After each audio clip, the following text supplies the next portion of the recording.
E observa a outra, né, padre? Quando Deus fala que caiu no meio dos espinhos, né? Os espinhos cresceram e sufocaram as plantas. Sim. Então, sufocaram as plantas. E é tão interessante, né? Porque quando aqui Jesus fala, quando as pessoas ficam muito preocupadas com o dinheiro, muito preocupadas só com o lado material. E se eu vou vivendo muito isso, eu vou vivendo muito egoisticamente, guardando tudo muito para mim. E eu vou vivendo preocupado só em ter sucesso para lá, para cá. Então, quando eu vou voltando muito para mim mesmo, a gente vai criando muita aresta, né, padre? Então, é tanto espinho que a gente vai virando porco espinho. Encosta uns nos outros, vai beliscando uns aos outros, né? Então, a gente precisa aprender, né, a viver, que a palavra nos diz que a gente precisa aprender a amar, né? Então, como é que a gente quando está preocupado só com as coisas do mundo, a gente vive autocentrado. Eu vivo só para mim mesmo. E vivo armada, né? Divido nada, estou simplesmente armada. Então, você imagina uma época dessa de pandemia, onde nós estamos todo mundo trancado dentro de casa. Se a gente não exerce o amor, a gente não exerce a caridade. Então, se a gente não sabe acolher o outro, olhar o outro. Então, se eu estou tão cheia, tão voltada para mim mesma, buscando só essas coisas aqui, cresce é espinho mesmo. Eu vou estar sempre cutucando o outro, né, no espinho, né, espinhando os outros mesmo, né? Porque não consigo viver essa palavra que tem que produzir em mim vida. Porque essa palavra de Deus só vai fazer com que eu produza fruto se eu escuto e se ela gera em mim vida. Porque se ela não gerar em mim vida, dou fruto não. Eu posso conhecer a Bíblia de cor, eu posso saber todos os trechos, os versículos, eu posso saber todos os capítulos e versículos. Se essa palavra não trabalhar em mim, não fizer todo um trabalho no meu coração e virar vida, impregnar em mim, resolveu? Nada. Quer dizer, então, isso nos leva à fé, à esperança e à caridade, mas você falou uma coisa muito interessante, que Deus nos coloca muitas vezes à prova, né? Diferente da tentação, o maligno pode roubar o nosso coração. Quer dizer, uma tentação é tirar-nos do caminho de Deus. Uma provação é a fidelidade que a gente manifesta a Deus. E às vezes as pessoas confundem tudo, né?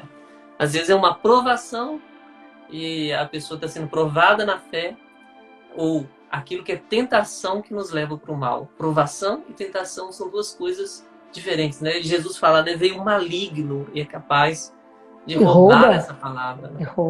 E rouba. Porque tudo que ele quer é tirar de nós essa palavra. A luta dele é para que a gente não aceite Deus na vida. Para que a gente não volte, né? Grande problema dele conosco, né?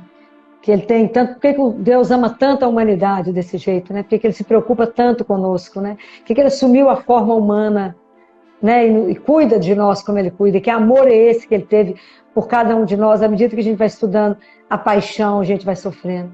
Mas sabe uma coisa tão bonita, que eu também fico pensando, que claro que a semente vai sendo, né, semeada, como foi no seu coração até você virar um sacerdote, e à medida que você medita, ele vai te fazendo um sacerdote cada vez melhor, né, porque a gente vai trabalhando em nós, a nossa conversão, ela não é de um dia, né, é de uma vida, né, a gente morre convertendo, né.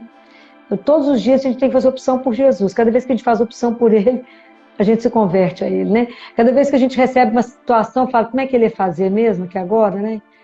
Se eu penso nele, se a palavra dele entranha em mim, isso vai me convertendo, né? Cada vez que eu permito que a vontade dele que trabalhe, e não a minha, é conversão, né?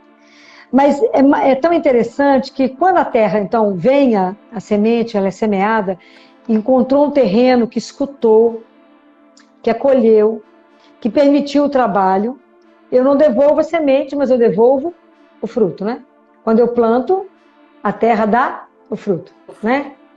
Mas mais do que isso, sabe uma coisa que a gente precisa fazer na igreja? É contar a experiência do que essa palavra fez em mim. Porque a experiência arrasta. Então, se eu escuto a palavra e falo, sabe, essa palavra eu ouvi e Deus fez assim em mim. E eu vivi assim por causa dessa palavra. Isso é testemunho. Isso é fé vivida, porque a gente tem que repartir. Então a gente se alimenta, né? A gente se alimenta de Deus, mas eu preciso também alimentar o outro com o testemunho da palavra, do trabalho que a palavra já fez em mim. E às vezes dentro da igreja a gente tem muita dificuldade de colocar isso, que as pessoas às vezes podem interpretar errado. Não é por vanglória, nem, mas é colocar na nossa situação, falar, eu era dessa forma, eu permiti que a palavra entrasse e fez esse trabalho em mim, então eu posso provar que a palavra é real, ela é vida, é o próprio Deus vivo que trabalha em nós, à medida que a gente se abre, né?